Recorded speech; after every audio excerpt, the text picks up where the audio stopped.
দুষ্ট দমিলে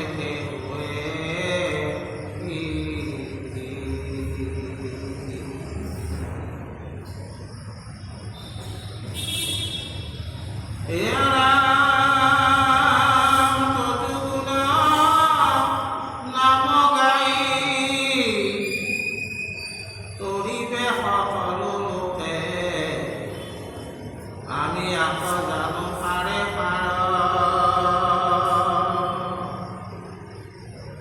ভকতৰ পুণ্য কাম সাধিবা কপতি তুমি ধৰি আছা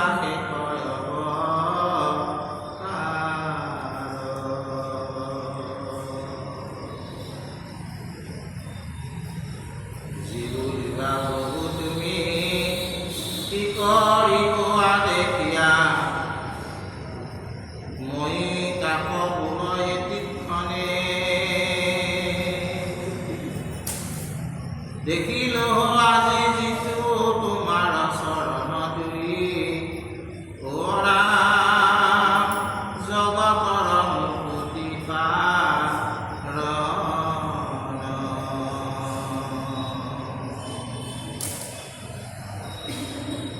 ব্ৰহ্মাদি মহাজনে হৃদয় চিন্তে যাব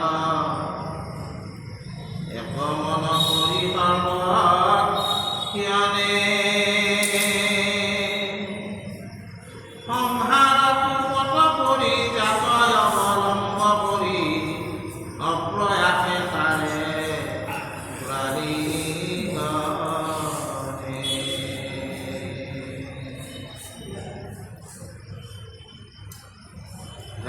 পদ পদ্ম হৃদয়ত বান্ধি মই ফুৰিব তোমাৰ গুণ গাই সেই কাৰ্য কৰি ভকতৰ বন্ধু মুখ যেৱে দয়া আছে তজু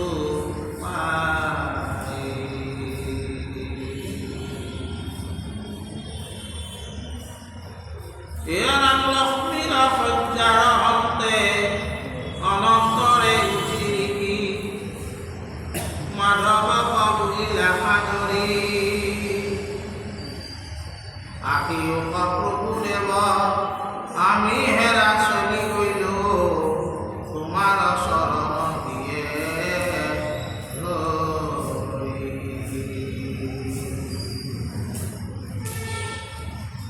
এই শুনি হাসি হৰি কৈলানিয়া আগবাঢ়ি লক্ষ্মীৰ গৃহৰ হৈল বাজ নমনিলে পুনৰে প্ৰৱেশিল আউল ঘৰে কৃষ্ণৰ কিংকৰ মুনিৰাজ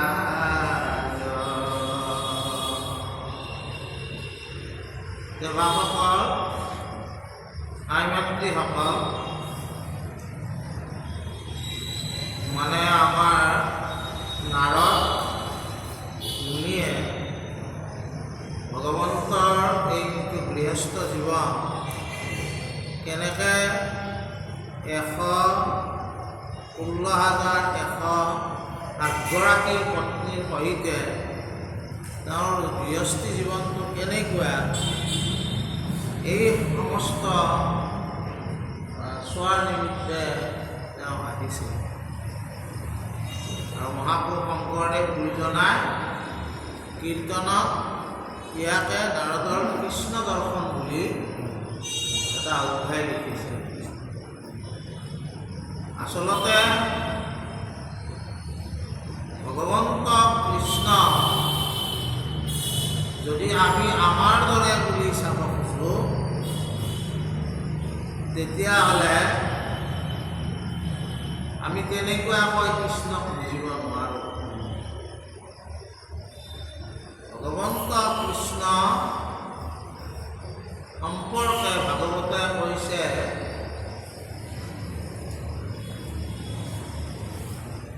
কৃষ্ণস্তু ভগৱন্ত স্বয়ং ভগৱন্ত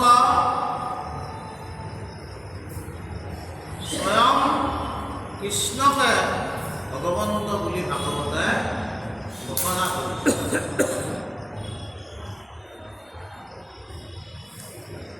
গতিকে আমি সাধাৰণ মনুষ্যই যদি আমি ভাবোঁ যে আমাৰ যিটো এটা পৰিসীমা, এই পৰিসীমাৰ ভিতৰতে যদি ভগৱন্ত কৃষ্ণকো আমি ভাবোঁ, তেতিয়াহ'লে কৃষ্ণক আমি বুজিব নোৱাৰিম। আমাৰ পৰিসীমা কিমানখিনি?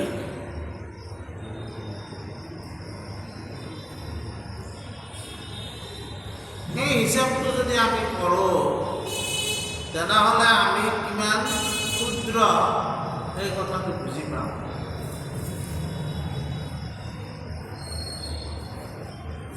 মই এখন চুবুৰীত আছোঁ।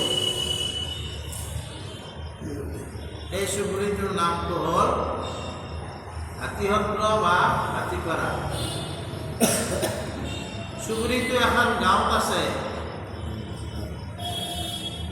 গাঁওখন এখন মৌজাত আছে। মৌজাখন এটা মহকুমাত আছে। মহকুমাটো এখন জিলাত আছে। জিলাখন এখন ৰাজ্যত আছে। ৰাজ্যখন এখন দেশত আছে। দেশখন এখন মহাদেশত আছে। আৰু মহাদেশখন পৃথিৱীত আছে। ইমানখিনিলৈকে আমি গম পালোঁ। পৃথিৱীখন ক'ত আছে? পৃথিৱীখন সৌৰজগতত আছে। আমাৰ যিখন সৌৰজগত, তাতে পৃথিৱীখন আছে। সৌৰজগতখন ক'ত আছে? সৌৰজগতখন হাতীপতিত আছে। হাতীপতি ক'ত আছে? হাতীপতি গেলেক্সিত আছে। গেলেক্সি ক'ত আছে?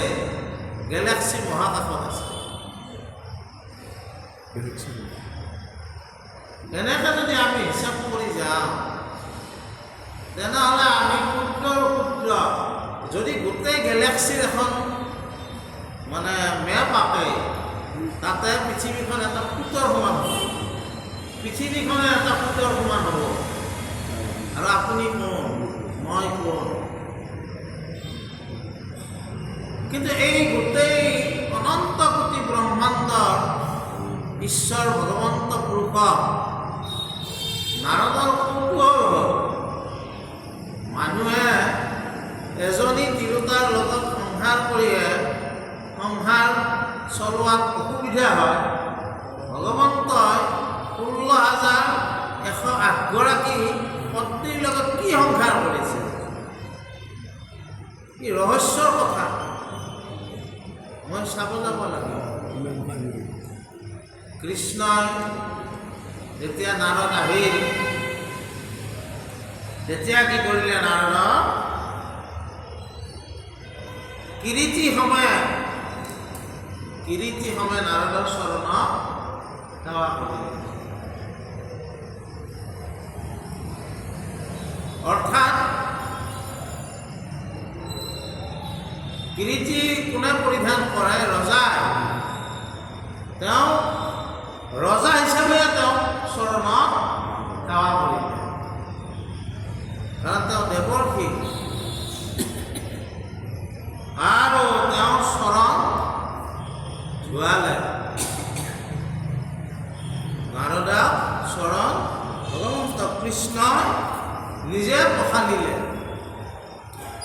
পখালি তেওঁক আসনত বহিবলৈ দিলে। বিভিন্ন কথা সোধা পোছাৰ মাজেদি তেওঁ বিভিন্ন ঘৰত প্ৰৱেশ কৰিলে। আৰু তাতে যাই কি দেখিলে? যে চবতে কৃষ্ণময়। আৰু সেইকাৰণে নাৰদে ভগৱন্তৰ গুণ চৰিত্ৰ কীৰ্তন কৰিছে। যে কি যে তুমি এই জগতত দুষ্টক বিনাশ কৰিছা, শান্তক পালন কৰিছা, ধৰ্ম স্থাপন কৰিছা, অধৰ্মক নাশ কৰিছা।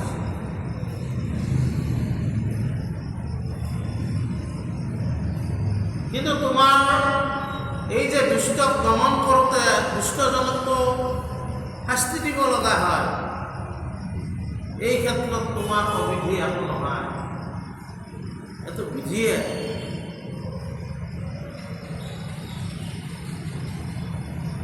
আৰু কৈছে কি বুলি,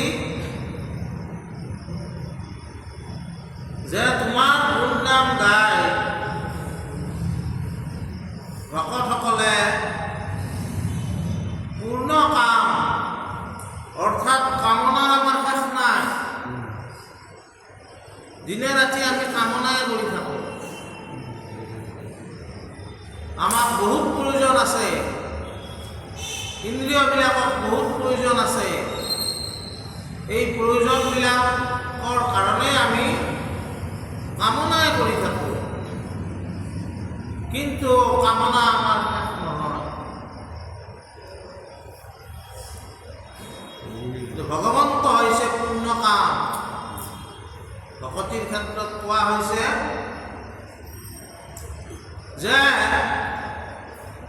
যিমান আমি তপ জপ যাগ যজ্ঞ কৰি থাকোঁ, ইয়াৰ দ্বাৰা আমাৰ অভীষ্ট সিদ্ধি হৈ থাকে, কিন্তু এটা সিদ্ধি হ'লে আৰু এটা জাগি উঠে।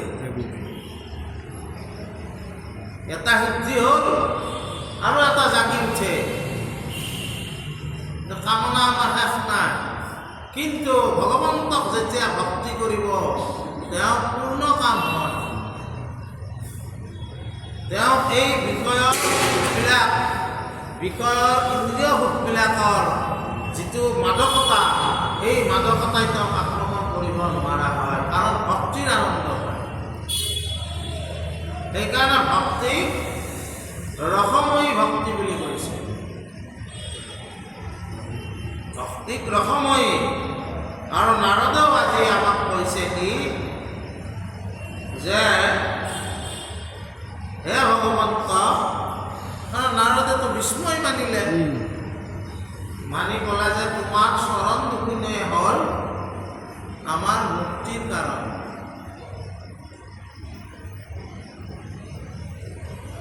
আৰু কৈছে কি,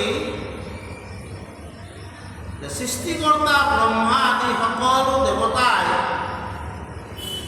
অনবৰতে হৃদয়ত তোমাকে চিন্তা কৰি আছে।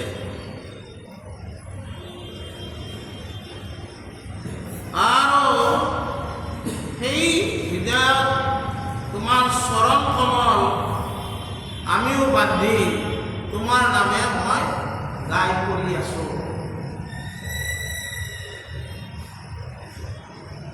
আৰু সেইকাৰণে প্ৰভু মোক দয়া কৰিবা,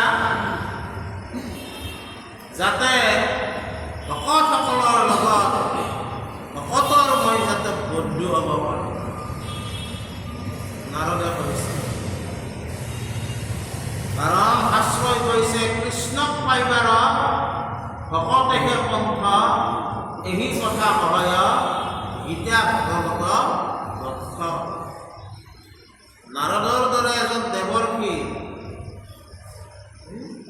তেওঁ তাৰমানে কামনা কৰিছে কি, ভকতৰ সংগ। ভকতৰ সংগতহে কৃষ্ণ ভক্তি সিজে বুলি কোৱা হৈছে। তাৰপিছত কৈছে যে এনেকৈ নানান ধৰণে কথা কৈ ভগৱন্তৰ গুণানু চৰিত্ৰ হৃদয় পাদপদ্মত স্থাপন কৰি নাৰদে লক্ষ্মী গৃহৰ পৰা ওলাই তেওঁ গুচি গ'ল।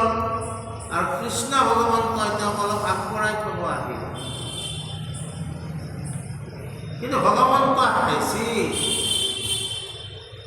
যে যদিও নাৰদে আমাৰ লক্ষ্মীৰ গৃহৰ পৰা ওলাল, নাৰদে কিন্তু আৰু ক'ৰবাত সোমাব, সংহয় তেওঁ শেষ হোৱা নাই। ভগৱন্ত এটা মিচিকীয়া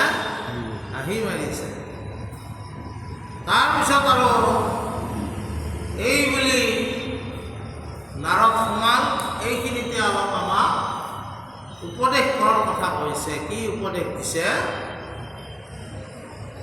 শুনা শুদ্ধ বুদ্ধি নৰা, দেখা কেনে মহন্তৰ, কৃষ্ণৰ চৰণে অনুৰাগ, মুকুতিটো আশা পায়া, তবু কৃষ্ণ গুণ গায়া, ভকতিৰ নচানত লাগ।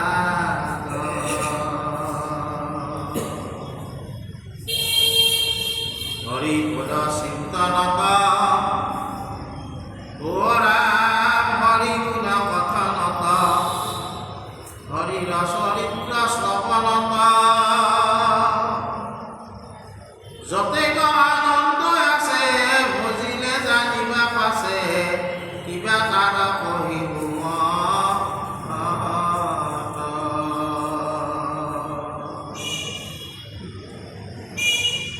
আমাক কৈছে উপদেশত, হে শুদ্ধ বুদ্ধিৰ নৰসকল, শুদ্ধ বুদ্ধি, আমি যিটো কওঁ শুদ্ধ বুদ্ধি, বুদ্ধি কাক কয়? মাধৱদেৱে কেনে বুদ্ধি কৰিব দিছে আমাক?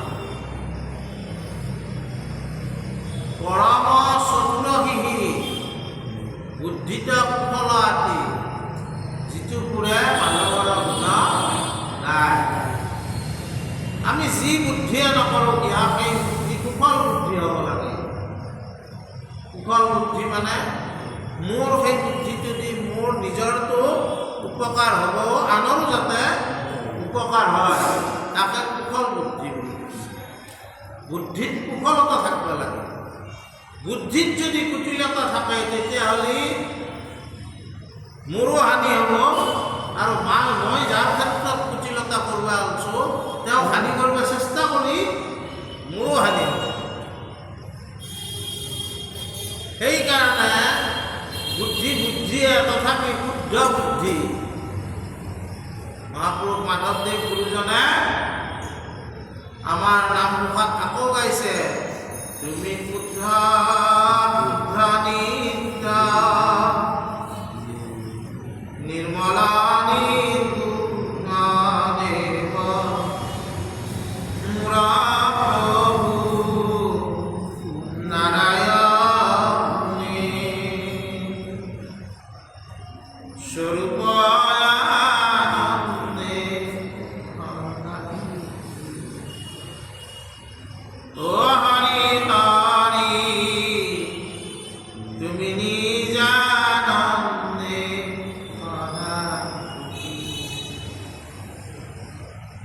আমি মূঢ়ামতি ঘোৰ অবিদ্যা সাগৰে মতি, মুৰা প্ৰভু নাৰায়ণে, তোমাক নজানি ভৈলো দুখী, অ হৰি হৰি স্বৰূপ নাজানি ভৈলো দুখী, হৰি। আমাক কৈছে শুদ্ধ বুদ্ধি। ভগৱন্ত হ'ল শুদ্ধ বুদ্ধ,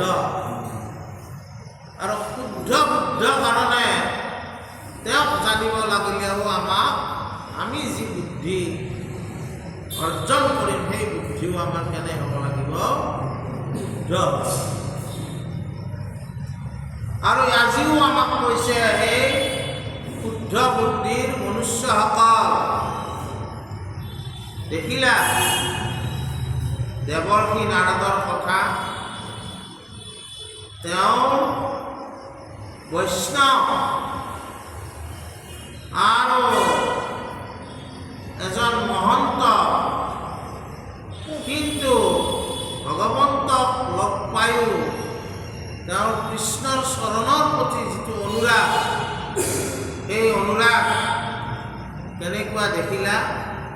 ঈশ্বৰৰ ওচৰত তেওঁ মুকুতি খুজিব পাৰিলে হয়, হে ভগৱন্ত তুমি মোক মুকুতি দিয়া, আযুৰ্য, সাৰোপ্য, সালোক্য, সামীপ্য, নিৰ্বাণ, যিকোনো একবিধ মুক্তি মোক দিয়া।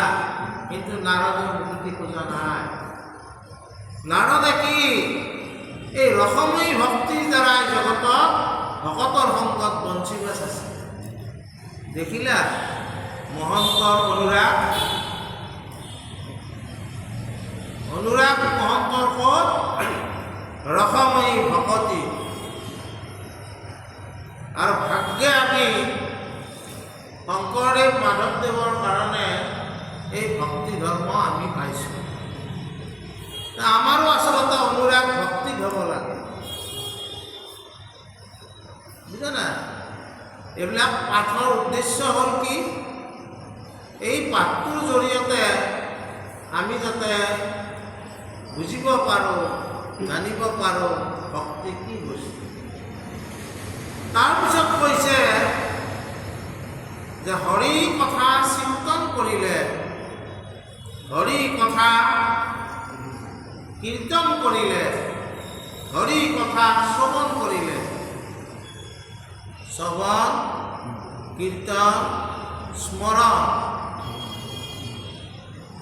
এই সমস্ত কৰ্ম কৰিলে যি আনন্দ আছে সেই আনন্দ ভজাসকলেহে বুজি পায়।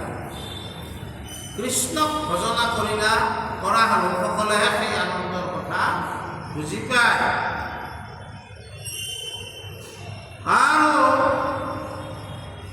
এই কৃষ্ণক ভজনা কৰা সকলে কৃষ্ণ কথা শুনি যদি আপোনাৰ আনন্দ লাগে, কৃষ্ণ কথা কীৰ্তন কৰি যদি আপোনাৰ আনন্দ লাগে, কৃষ্ণৰ কথা চিন্তা কৰি যদি আপোনাৰ আনন্দ লাগে, তেতিয়াহ'লে আপুনি জানিব আপুনি ভক্তি ধৰ্মক প্ৰস্তুতি দিছে।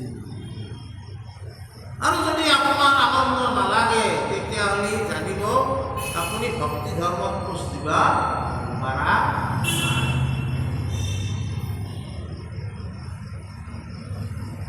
বুজা নাই? তাৰপিছত মানে কৈছে যে হৰি কথা শ্ৰৱণ, কীৰ্তন, স্মৰণত যি আনন্দ আছে সেই আনন্দ লভিবলৈ আমি চেষ্টা কৰিব লাগিব।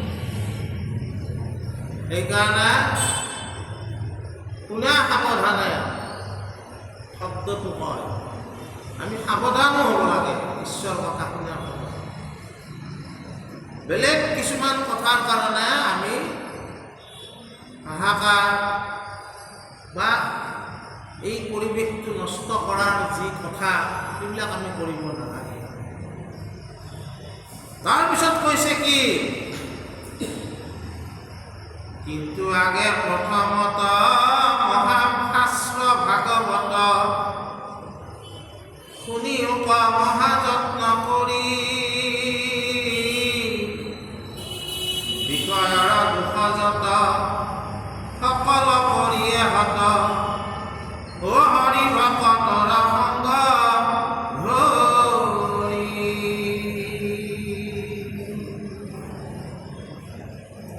শংকৰদেৱ গুৰুজনাই তেওঁৰ যিটো একশৰণ হৰিনাম ধৰ্ম, এই একশৰণ হৰিনাম ধৰ্মৰ বিভিন্ন শাস্ত্ৰ চাই গুৰু ভতিমাত মহাপুৰুষ মাধৱদেৱে কেনেকৈ লিখিছে? অৱনিশিচাৰি বেদ বিচাৰি বেকত কৰো হৰিনাম, যাৰ যদি বয়নে মিলাই গাই পাই মনোৰথ। অৱনিশিচাৰি মানে দিনে ৰাতি গুৰুজনে বিচাৰিছে যে কোনটো সহজ পন্থৰে কলিৰ লোকক তৰণৰ পথ দিব পৰা যায়। জানা? গতিকে তেওঁ গোটেই শাস্ত্ৰ বিচাৰি চাই শংকৰদেৱৰ কীৰ্তনখন আমি পঢ়ি আছোঁ, সুৰ লগাই ধুনীয়া লাগে, কিন্তু কীৰ্তনখন কৰোঁতে তেওঁ কিমান শাস্ত্ৰ চাইছে, পণ্ডিতসকলে তাৰ ব্যাখ্যা কীৰ্তনত কৰিছে। কোনোবাটো যদি হৰিবংশ পুৰাণৰ পৰা আনিছে, কোনোবাটো ব্ৰহ্মবৰ্তব্য পুৰাণৰ পৰা আনিছে, কোনোবা পদ্ম পুৰাণৰ পৰা আনিছে, ইত্যাদি ইত্যাদি। আমাক মৌচাক কৰি দিছে কাৰণে আমি তাৰপৰা মৌটো খাওঁতে সোৱাদ পাইছোঁ। কিন্তু মৌ যেনেকৈ মৌটো বিভিন্ন ফুলৰ পৰা মৌ সংগ্ৰহ কৰি মৌচাকখন বনায়, আমাৰো শংকৰদেৱে বিভিন্ন শাস্ত্ৰৰ পৰা মৌ আনি আমাক কীৰ্তন পুথিখন দিছে। আৰু সহজে আমি মৌ খাব পাৰিছোঁ। গতিকে আমাক কৈছে যে এই ভগৱন্ত পুৰুষৰ যিটো নাম ধৰ্ম আমাক দিছে, ইয়াৰ মূল শাস্ত্ৰ হিচাপে আছে শ্ৰীমদ ভগৱত গীতা, য'ৰ পৰা শৰণ আহিছে, আৰু শ্ৰীমদ ভাগৱত য'ৰ পৰা ভজন আহিছে, য'ৰ পৰা ভক্তি আহিছে, য'ৰ পৰা সৎসংগ আহিছে। ভজন, সৎসংগ আৰু ভক্তি পৰম্পৰা এই ভাগৱতৰ পৰা আহিছে। আৰু পদ্ম পুৰাণৰ পৰা নাম আহিছে। সেইকাৰণে আমাক উপদেশ আজি কৰিছে যে তুমি যদি এই ভক্তি মাৰ্গত আহিব খুজিছা, তেনেহ'লে ভক্তিৰ শাস্ত্ৰ শ্ৰীমদ ভাগৱত এইখন মহন্ত পুৰাণ, ইয়াৰ মানে এইখন মহন্ত পুৰাণ, এইখন সূৰ্য পুৰাণ বুলি কৈছে। এই সূৰ্য পুৰাণ বা মহন্ত পুৰাণ বা দশলক্ষণযুক্ত পুৰাণখন তুমি শুনিব লাগে। আৰু শুনিলে তুমি কি পাবা? সৎসংগ, ভাল সন্ত লোকৰ মুখে যদি ভাগৱত শুনি থাকা, তুমি জ্ঞান, বিজ্ঞান, তদং, ৰহস্য এই চাৰি বস্তুৰ কথা জানিব পাৰিবা। গুৰুদেৱ, নাম, ভকত এই চাৰি বস্তুৰ কথা জানিব পাৰিবা। শংখ, চক্ৰ, গদা, পদ্ম এই চাৰি কথাও জানিব পাৰিবা। এই চাৰি কথা জানিলে শংখ, চক্ৰ, গদা, পদ্মনো কি, গুৰুদেৱ, নাম, ভকতনো কি, বা আমাৰ জ্ঞান, বিজ্ঞান, তদং, ৰহস্যনো কি, তেতিয়াহ'লে ভক্তি পন্থত তুমি খোজ দিব পাৰিবা। সেইকাৰণে ভাগৱত আমাক প্ৰথমতে শুনিব দিছে। তাৰপিছত কি কৈছে?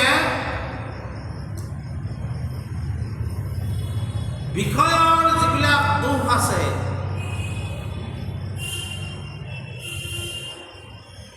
নাম ধন আমাৰ দিছে, কিন্তু আমি নাম ধন ল'ব নোৱাৰোঁ, হাত পাতি ল'ব নোৱাৰোঁ। কিহৰ কাৰণত? বিষয়ৰ দুখৰ কাৰণে।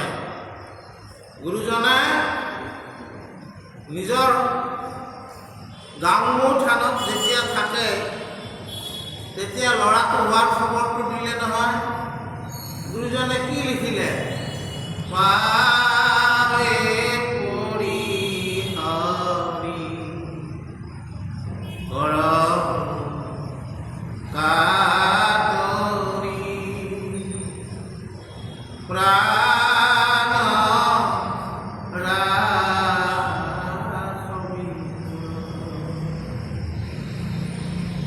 বিষয় বিশেষৰ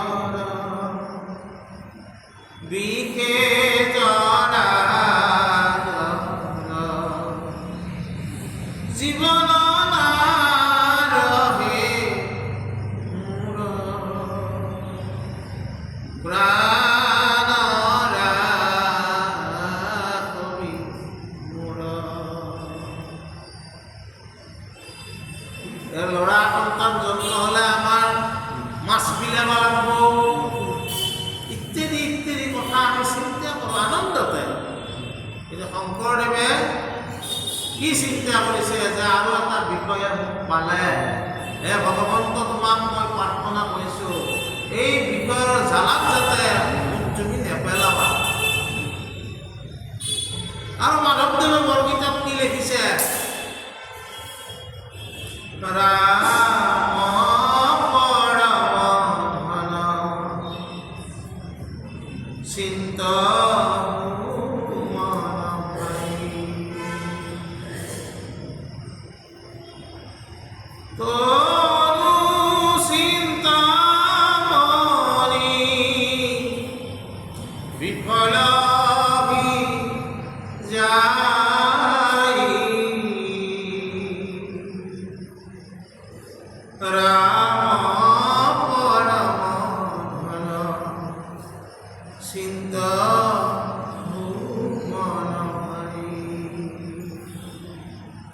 মনক ভাই বুলি সম্বোধন কৰিছে।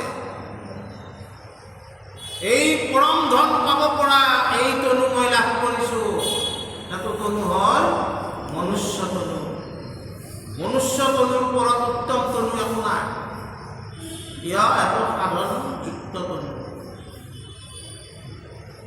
এই তনু লাভ কৰি মই নাম ধন লাভ কৰিব পাৰিম, কিন্তু ভগৱন্ত তুমি মোক কৃপা কৰিব লাগে। কাৰণ কিয়?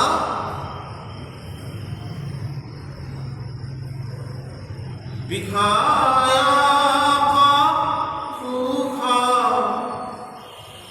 সুকৰি সংগে পাই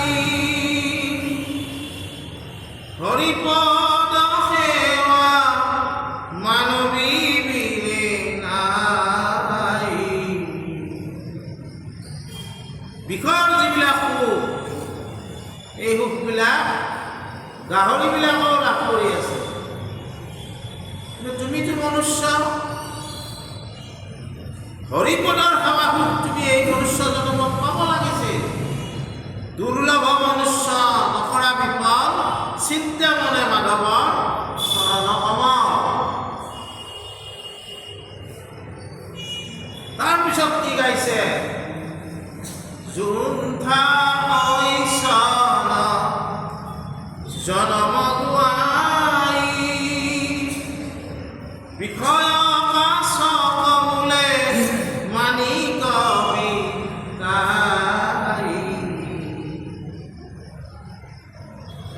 এই জনমটো যদি মই মিছাতে শেষ কৰোঁ বিষয়ৰ সুখত, তেতিয়াহ'লে মই এই জনমটোক মানিক আৰ্জিব পাৰিলোঁ হয়, কিন্তু মই কাছৰ বটল বিচাৰি থাকোঁ লাগে।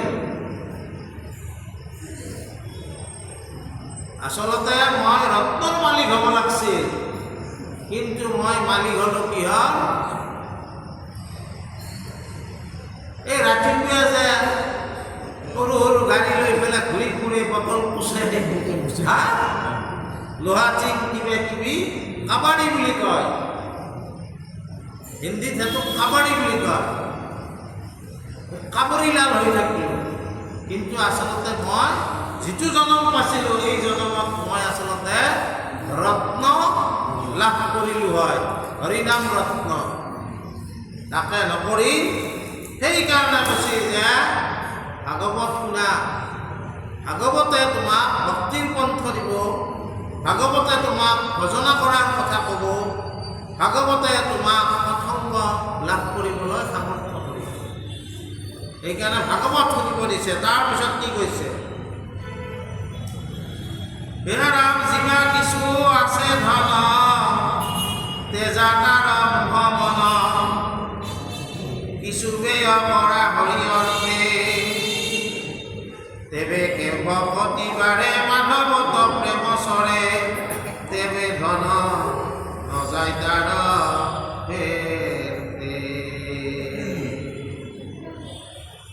ভক্ষ পূজ্য বস্তু যত, গৃহে হুৱে উপগত, তাতো মুহতে যি হুকয়াতি, মাধৱত নিবেদিয়া দুখী দৰিদ্ৰ কহিয়া, বৈষ্ণৱত কৰিয়মি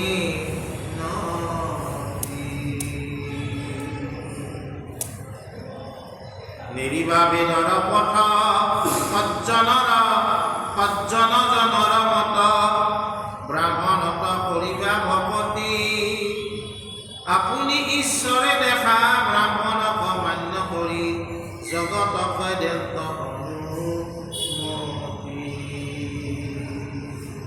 তাৰপিছত কি কৈছে এই ভকতৰ সংগ আৰু মহাভাগৱত ভাষ্য আমি যেতিয়া শুনিম ভকতৰ সংগ আমি যেতিয়া লাভ কৰিম তাৰপিছত কি হ'ব আমি যি ধন আৰ্জিছোঁ মানে এই জাগতিক ধন যিটো এই জগতত চলা ধন এই ধনতে সমাহিত হয় আপোনাৰ ধন নাথাকিব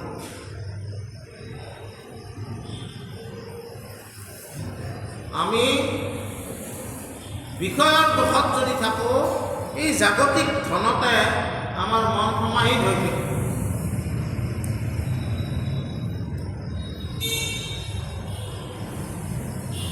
কিন্তু যেতিয়া ভক্তি মাৰ্গত আপুনি যাব তেতিয়া আপোনাৰ এই ধন এই যিবিলাক ধন মই জীৱনত আৰ্জিছোঁ এই ধনৰ দ্বাৰা কল্যাণ ধৰ্ম কৰাৰ কাৰণে আপোনাৰ মনত ইচ্ছা লাগিব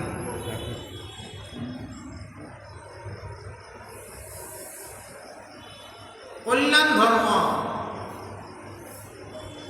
আমি কেতিয়াবা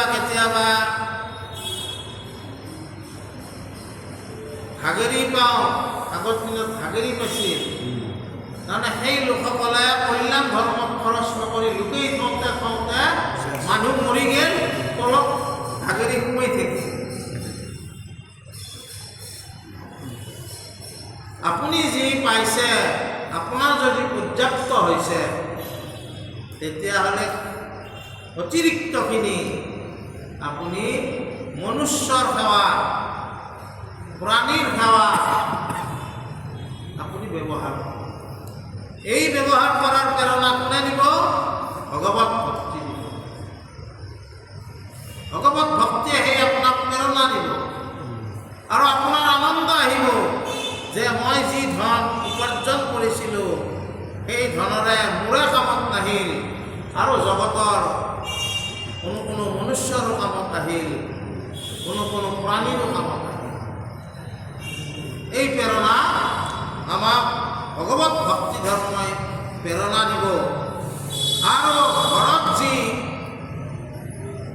আমাৰ ভক্ষ্য মানে ভক্ষ্য আৰু ভোজ্য যি খোৱা লোৱা সামগ্ৰী আছে এই সামগ্ৰী নিজৰখিনি ব্যৱহাৰ কৰি অতিৰিক্তখিনি দুখীয়া দৰিদ্ৰ দান কৰাৰ কাৰণে এই ভগৱত ভক্তি ধৰ্মই আপোনাক কি কৰিব প্ৰেৰণা দিব আৰু যিসকল ব্ৰাহ্মণ আছে অৰ্থাৎ যিসকলে ঈশ্বৰৰ কথা জানে ব্ৰহ্ম জানন্তি ইতি ব্ৰাহ্মণ গতিকে তেখেতসকলক তুমি সন্মান যে কৰিব লাগে ভকতক যে সন্মান কৰিব লাগে এই জ্ঞান ভগৱত ভক্তি তোমাৰ হৃদয়ত উৎপন্ন কৰা আৰু কৈছে কি যে সকলো বস্তু সবে নাৰায়ণকৰ জানিবা নিশ্চয় অৰ্পণ নকৰিলে ফল নধৰয় লয়া উপদেশ মাধৱক আৰাধিব যতেক সুকৃতি মানে কৃষ্ণ অৰ্পিব আপোনাৰ ল'ৰাটো যদি কিবা ভাল ৰিজাল্ট কৰিছে ভগৱন্তৰ কৃপাত বুলি আপুনি কোৱা হ'ব ভগৱত ভক্তিয়ে সেইবিলাক আপোনাৰ মুখেদি কৰি পেলাব শৰাই খাব যদি দিছে এইখন মই দিয়া নাই ঈশ্বৰে দিয়াৰ কাৰণেহে দিছোঁ এই যিবিলাক কথা এই ভগৱত ভক্তিয়ে আপোনাক শিকাই দিয়ে সেইকাৰণে আমি ভাগৱত শুনিব লাগে তাৰপিছত কি কৈছে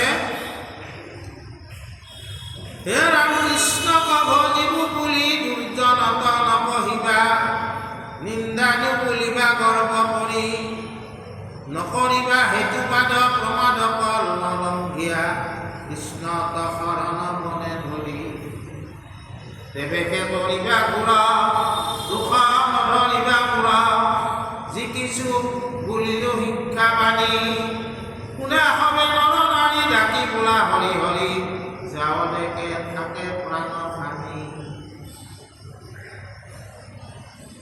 এই কৃষ্ণ এই ভগবত ভক্তি উত্তম ভক্তি।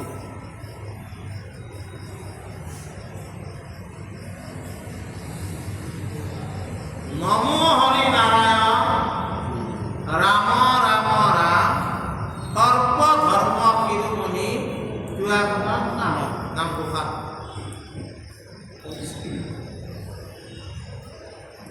আৰু ব্ৰহ্মাই কৈছে কি হৰিত একান্ত শৰণ পুকিয়া হৰি হৰি হৰি হৰিয়ে ধৰ্ম শিৰোমণি ঘোষিও হৰিৰ নাম। এই নাম ধৰ্ম হ'ল ধৰ্মবিলাকৰ শিৰোমণি। এই মূৰটো যদি আমাৰ নাথে দেহাটোৰ একো কাম নাই, বুজা নাই? এই শিৰোমণি ধৰ্ম তুমি লাভ কৰিছা তাৰ কাৰণে শংকৰদেৱ মাধৱদেৱৰ কাৰণে। তেওঁলোকে ভগৱত ভক্তি ধৰ্ম আজিৰ পৰা 500 বছৰ আগতে শ্ৰীমন্ত শংকৰে ভক্তি পঢ়িব লগাইলে মাধৱ মহন্তে তাংক প্ৰচাৰ কৰিলে। আমি পাইছোঁ, কিন্তু ভাগৱতে আমাক এটা কথা কৈছে, এক মানে অহংকাৰ যে আমিহে শুদ্ধ ধৰ্ম পালন কৰি আছোঁ, বাকীগিলাই চব অশুদ্ধ, এইবিলাক কথা নাপাব। এইবিলাক তাৰমানে কাকো নিন্দা কৰি একো কথা ক'বা আমাক ভাগৱতে হাত দিছে। আৰু কৈছে যে কাকো নিন্দা নকৰিব। শংকৰদেৱে নবন্দিবা নিন্দিবা বুলি কৈ থৈ দিছে। যদি তুমি ভগৱত ভক্তিত অন্তৰ্ভুক্ত হৈছা, তুমি কিন্তু কাকো নিন্দা কৰিব নোৱাৰিবা। দুৰ্জন হ'লেও তেওঁৰ লগত কথা নাপাবা, গুচি আহিবা। তাৰ তেওঁ তোমাৰ লগত তৰ্ক কৰিব বিচাৰিছে, নকৰিবা তেওঁৰ লগত। দুৰ্জনতো তুমি কথা ক'বৰ কোনো প্ৰয়োজন নাই। সজ্জনৰ লগত ঈশ্বৰ কথা আলোচনা কৰিবা। আৰু কৈছে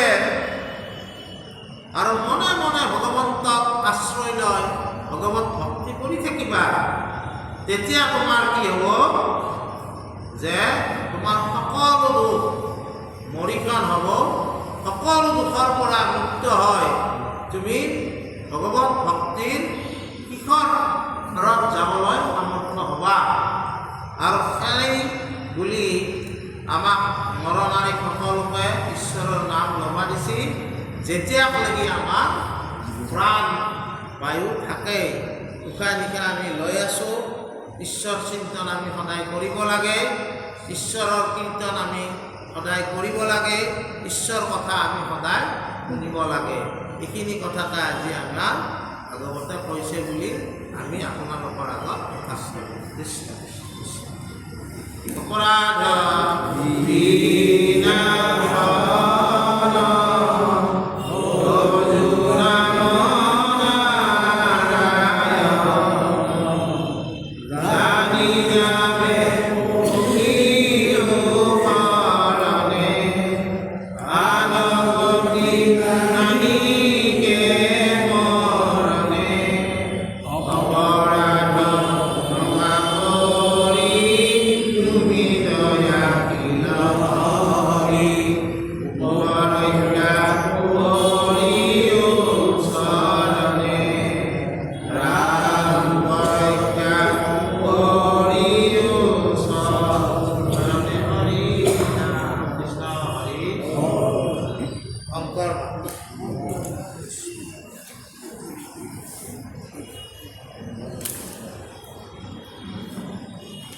কৃষ্ণ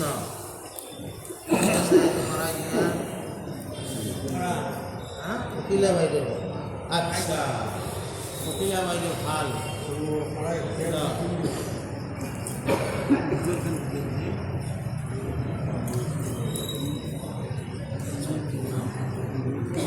আচ্ছা জানো